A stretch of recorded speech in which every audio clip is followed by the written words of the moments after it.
There is a certain kind of exhaustion that sleep doesn't fix. You lie there in the dark, the alarm clock screaming at you to rejoin the living, and you realize you've had your 8 hours. Your body should be rested, but as you stare at the ceiling, you feel a heaviness that has nothing to do with gravity. It's as if your soul is carrying invisible luggage, suitcases, filled with things you can't name and burdens you never asked for. When people ask what's wrong, you shrug. You tell them you're just tired. You can't point to a single tragedy or a massive break because it isn't one big thing that crushed you. It's 1,000 little things, 1,000 silent compromises, 1,000 swallowed truths that quietly drained you until there was nothing left but a hollow shell. See, the people who are tired of existing don't necessarily want to disappear. They don't want the lights to go out forever. They just want the noise to stop, the noise of expectations, the noise of comparison, the noise of pretending to be okay, when every single day feels like a high-stakes performance you didn't audition for. Today, we are looking at the psychology of passive existence. We're exploring why your mind has decided to go on strike, the biological burnout that turns the world into grayscale, and the terrifying truth that being strong for too long is exactly what broke you. Psychologists have a name for this specific weight, emotional exhaustion, but that term feels too clinical. It doesn't capture the way the colors seem to drain out of the world. It doesn't describe the lead vest sensation, the feeling that even the simplest act, like making a cup of coffee or answering a text, is an expedition up Everest with no oxygen. This state happens when your emotional output has exceeded your input for so long that your internal battery has lost the ability to hold a charge. It is biological bankruptcy. When you spend years giving energy to survive, working a job that hollows you out, maintaining relationships that require constant maintenance, suppressing your own needs to keep the peace, your brain eventually performs a systemic reset. The neuroscience here is fascinating. Under prolonged existential stress, your brain begins to rewire itself into a state of functional freeze. The reward systems in your brain, the dopamine pathways that make you look forward to a meal, begin to downregulate. They dim like a light bulb in a house where the power is being diverted. This is anhedonia. It's not sadness. Sadness is an active emotion. It has shape and heat. Anhedonia is a void. It is the clinical inability to feel pleasure, leaving you in grayscale. Even the good things feel neutral. Your brain has decided that feeling is too expensive. Why you? Why now? Usually it's because you were the strong one. Behind every tired soul is a story, not of failure, but of immense invisible effort. You were likely the peacemaker, the helper, the one who always showed up. You learned how to survive in chaos, but you never learned how to rest in peace. We live in a world that fetishizes productivity and ignores the soul. You are praised for pushing through, but never for slowing down. So you equated your worth with your movement. You convinced yourself that you didn't deserve rest until you had earned it. But here is the paradox of modern existence. If you wait until you have earned rest, you will never get it. Because there is always more to do, more to prove, and more to fix. And so, you keep running even when you've forgotten why you started. There is another layer to this fatigue, meaning fatigue. The philosopher Martin Heidegger spoke about thrownness, the idea that we are all thrown into this world. It's loneliness dressed up in politeness. Now, none of this means that kindness is bad. Far from it. Genuine kindness is one of the most beautiful forces in the world. But there's a difference between kindness that flows from abundance and kindness that bleeds from emptiness. One heals, the other corrodes. One comes from love, the other from fear. Let's look at the facts. People who aren't clinically depressed but feel hollow or void of meaning are actually at a higher risk for long-term physical health issues than those with active anxiety. Why? Because when you are tired of existing, your body stops repairing itself. Your immune system enters a state of dormancy. Your sleep becomes fragmented. You are physically present, but biologically withdrawing. This is the monster in the basement. It's a feedback loop. You feel tired, so you withdraw. You withdraw, so you lose the microjoys. You lose those joys, so you feel even more tired. Eventually, the loop feels like a prison. We have to address the lead vest sensation directly. This is often functional freeze. Your nervous system has decided the environment is too hostile, so it enters a playing dead response. You go to work, pay bills, talk to family, but internally you have collapsed into a heap. This is why everything feels like a burden. Taking out the trash feels like a strategic operation. Folding laundry feels like a moral failing. These aren't signs of a bad character.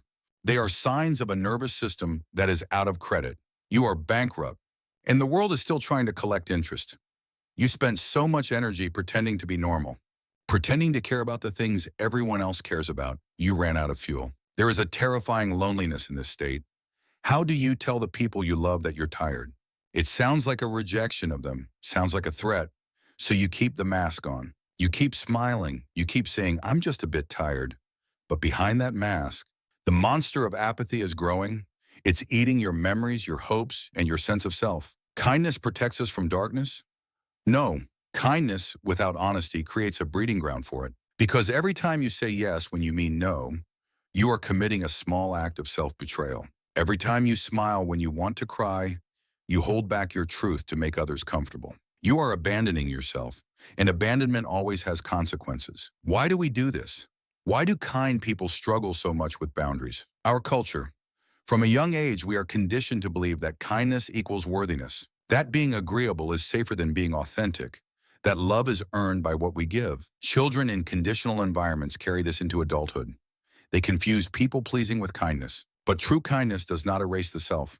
True kindness includes the self. If your kindness is costing you your mental health, it's no longer kindness. It's self-neglect dressed as virtue. This is the biological breakdown of the soul. Neuroscience tells us about the mirror neuron system. It's what allows us to feel empathy. When you see someone in pain, your brain lights up as if you are in pain too. We are wired to connect. But mirror neurons don't distinguish between healthy and destructive empathy. If you constantly expose yourself to suffering without boundaries, you flood with stress signals. Over time, this leads to chronic stress responses, immune issues, and emotional exhaustion. Your brain is not built for endless, boundaryless kindness. It's built for balanced connection. The dark side of kindness is that it can be twisted by fear and our own unhealed wounds. It looks noble on the surface, but slowly eats us alive inside. The very thing we thought was our greatest strength becomes the very thing that breaks us. If you've ever felt this exhaustion, this resentment, you're not alone. You're not defective. What you're experiencing is the natural consequence of a world that doesn't teach balance. It's the monster within demanding to be seen. Truth eventually demands an audience. How do we embrace kindness without letting it destroy us? How do we stay compassionate without being martyrs? How do we love others without abandoning ourselves? The answer lies in an uncomfortable truth. Kindness must begin with you. If it doesn't include you, it isn't kindness, it's performance. The globe of your world is made of cracked clay, held together by the threads of your effort. The monster within is actually the part of you that is screaming for a break from being. When you are tired of existing, it's not because you want to give up. You want something deeper. You want a reason that makes waking up worth it again. A reason that is bigger than obligation. Existential fatigue happens when the soul grows weary from living without a clear purpose. You can have comfort, stability, even success. But if it's not aligned with who you are, it drains you. Humans aren't meant to simply survive routines. We are meant to feel alive in them. The first step to healing is the most uncomfortable one. You have to stop fighting the tiredness. Being tired of existing is a sign that the way you are living is no longer sustainable. It is your soul's way of going on strike. A biological demand for a total systemic reset. Put your own oxygen mask on first. If you pass out, you are useless to the person next to you. At first glance, that advice feels wrong, almost unnatural. Why wouldn't I help my loved one first? But the logic is undeniable. If you pass out from lack of oxygen, you become a burden rather than a help. The same principle applies to kindness. If you neglect your rest, your care eventually suffocates.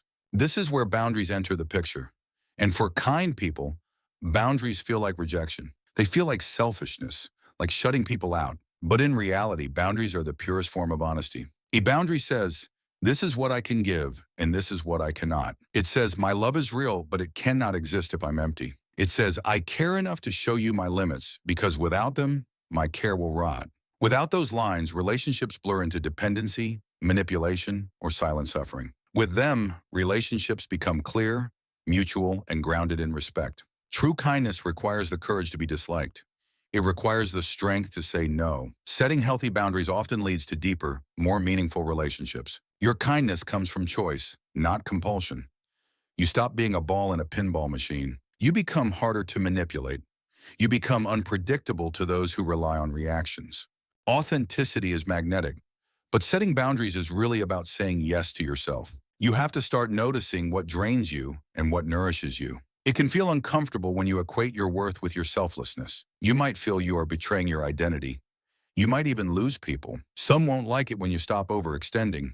They might push back. That's painful, but necessary. Relationships built on endless giving were never balanced. This is the paradox of emotional evolution. You can be grounded and still crave connection. Pathological altruism describes giving that actually causes harm to the giver or receiver. When constant rescuing prevents another person from ever learning independence, or when someone sacrifices their physical health to care for someone who doesn't care for them, this creates dependency and guilt. It is quite literally kindness gone wrong. We must dismantle the cultural myth of the good person who never makes demands, the nice guy or the good girl who never disrupts the peace. Compliments that hide a dangerous assumption that goodness means erasing yourself. But real goodness is about showing up as your full, authentic self and still choosing compassion. When kindness comes from authenticity, it liberates. When it comes from fear, it enslaves. Reclaim yourself. Stop the social mimicry. If you only have 10% energy, stop giving 9% away. There is freedom in hitting rock bottom. You lose the fear of failure because you are already there. This is where the new self begins, in the quiet acceptance of your own limits. Practice the pause. When someone asks something of you, don't immediately say yes. Take a breath. Give yourself space to check in. Do I have the energy for this? Does this request align with my values? Even a few seconds can save you from people-pleasing. Energy doesn't just come from sleep, it comes from alignment. When your actions reflect your values, you feel light. When they don't, you feel like stone. Learn the power of the gentle no. It can be compassionate and firm. I care about you, but I don't have the capacity for this right now. The world won't fall apart. In fact, people will respect your yes more. Reframe your worth. You existed before anyone needed you. You are worthy even when you rest. Your soul is a spark that existed before the world started making demands of it. You don't need to fix your life. You need to stop performing it. Tend to your own garden first. Cultivate small moments of honesty. Fill yourself with things that nourish you. Friendships that feed the soul. Creative pursuits. When you live from abundance, kindness flows naturally. It becomes a gift, not a transaction. Allow yourself to feel the harder emotions. Anger and sadness are signals, not enemies. They tell you when your boundaries are being crossed. If you suppress them, they morph into the monster within. But if you listen, they point you toward balance. Stop trying to take the lead vest off. Acknowledge the weight. Give yourself permission to be tired. Remove the masks. Let kindness come from the real you. The you that can say no. You are allowed to just exist without a purpose for a while. You are a seed in the dark. Discard the performance. Stop chasing approval. Peace matters more than productivity. The journey isn't to throw away kindness, but to let it be honest. Not every kind of growth needs to be broadcast. Some growth is invisible. It's in the way you forgive faster or find beauty in small, unnoticed moments. You don't have to live a grand life. You just have to survive the night. Authentic kindness begins in how you treat yourself when no one is watching. The child who used to believe in magic is still there, waiting for you to say, "We made it." The monster in the basement wasn't there to kill you. It was keeping you from running until you died. Step into the horizon. Celebration doesn't need confetti. It just needs awareness. You are the wish.